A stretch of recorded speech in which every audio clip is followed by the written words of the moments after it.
आखिर में उन्होंने ये निर्णय लिया कि वो बैरिस्टर की नौकरी कर लें ताकि वो समाज की सेवा भी कर पाएं और अपनी पैसों की जरूरतों को भी पूरा कर पाएं। उनकी आर्थिक स्थिति इतनी खराब थी कि उनके पास वकील का लाइसेंस लेने तक के पैसे नहीं थे।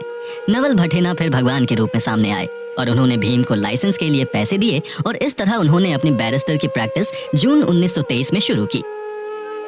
इतने योग्य वकील होने के बाद भी भीम को कोई अपना केस नहीं देना चाहता था, क्योंकि वो दलित परिवार से आते थे।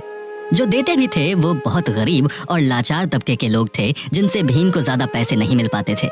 कभी कभी ये सारी स्थिति उन्हें बहुत निराश कर देती थी, पर उनकी इच्छा शक्ति और बहादुरी उन पर हावी हो जाती थी।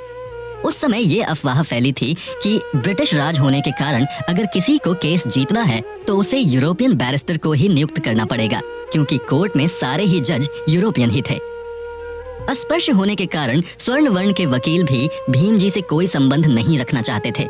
शुरुआत में उन्हें छोटे मोटे केसेस लड़कर ही काम चलाना पड़ा। जब भीम ने अपनी प्रैक्टिस शुरू की तो उस समय बहुत सारे कारकों की वजह से भारत की नियति बदल रही थी। बॉम्बे और उसके आसपास बहुत सारी टेक्सटाइल मिलों की स्थापना की जा रही थी। गांधी जी के द्वारा आजादी की धीरे धीरे चिंगारी को भी हवा मिल रही थी। अगस्त 4, 1923 को बॉम्बे लेजिस्लेटिव काउंसिल द्वारा क्रांति की गई, जिसको आगे श्री S.K. बोले ने बढ़ाया। काउंसिल ने यह सिफारिश की जितने भी सार्वजनिक स्थान हैं, कुआं, धर्मशाला और जितने भी सरकार द्वारा निर्मित स्कूल, कोर्ट, ऑफिस या डिस्पेंसरी हैं, उसका इस्तेमाल दलित और अस्पृश्य लोग कर सकते हैं। सितंबर 11, 1923 को एक आदेश गवर्नमेंट ऑफ बॉम्बे प्रेसिडेंसी ने पारित किया और लेजिस्लेटिव काउंसिल को कहा कि जितनी भी सरकारी संस्थाएं हैं वो आम जनता को इस एक्ट को स्वीकार करने और मानने के लिए प्रेरित करें। उसी के साथ साथ अंबेडकर जी ने भी दलित विकास के लिए आंदोलन करना शुरू कर दिया था। उन्होंने 9 मार्च 1924 को दामोदर हॉल बॉम्बे में एक मीटिंग रखी। उस मीटिंग का मुख्य उद्देश्य था कि वो अस्पृश्य लोगों और दलित को सरकार से पहले सुने और उनकी परेशानियों को दूर करने की कोशिश करें। उस मीटिंग का नतीजा ये हुआ कि एक बहिष्कृत हितकर्णी सभा का गठन हुआ, जिससे वो दलितों के विकास और उनके उत्थान को बढ़ावा दे पाए।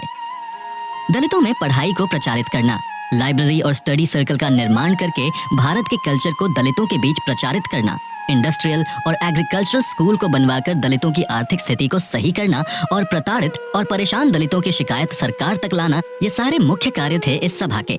इस सभा के प्रेसिडेंट थे C.H. सीटलवुड, जो कि एक उच्च जाति के गुजराती हिंदू थे और अपने समय के बेहतरीन लॉयर। सभा के वाइस प्रेसिडेंट एक उम्दा लोगों का समूह था, जिसमें M. निसिम, रुस्तम जी जिनवाला जो कि एक पारसी वकील थे, G.K. Nariman, R.P. Paranjpe, V.P. Chyavan और B.G. खेर शामिल थे।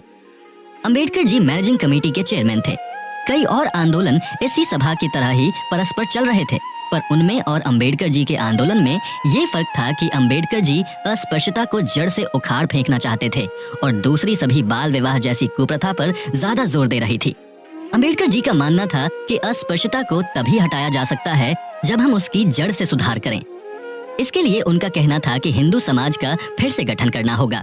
सिर्फ उनके साथ सार्वजनिक खाना खाने और उनके प्रति दया जता कर ही काम नहीं चलेगा। हिंदू समाज में जातिवाद में सुधार करना होगा, जातिवाद सोच को हटाना होगा। सिर्फ ब्राह्मण ही पंडित नहीं बन सकते, हिंदू ग्रंथों का मानकीकरण जैसे सुधार इत्यादि। हालांकि महात्मा गांधी और अंबेडकर जी दोनों ही अस्पृश्यता को मिटाना चाहते थे, पर दोनों के प्रयास अलग अलग थे।